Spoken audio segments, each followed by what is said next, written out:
SNV agro form हा त्यांचा SRTवरील दुसऱ्या वर्षाचा कापूस, हा विना SRTचा हरभरा आपण पाहू शकता. हा त्यांच्या शेतातील सोलार सिस्टीम आणि तुरीचे पीक एकदम बहरदार असे पीक आलेले आहे. हे पहा, शेंगाची साईज पण भरपूर जाड आहे. हा त्यांचा मक्का, SRTवरील मक्का.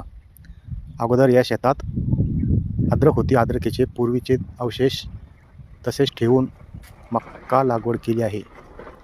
मक्काची साईज, मक्काची पानं, मक्काच्या कणसाची जाडी पण आपण पाहू शकतात. म्हणून आपण विना मशागत शेती, SRT शेती कशी फायद्याची आहे हे आपण पाहू शकतो. आणि म्हणून हे करण्यासाठी आपण आमच्या चॅनलला सबस्क्राईब करा, लाईक करा.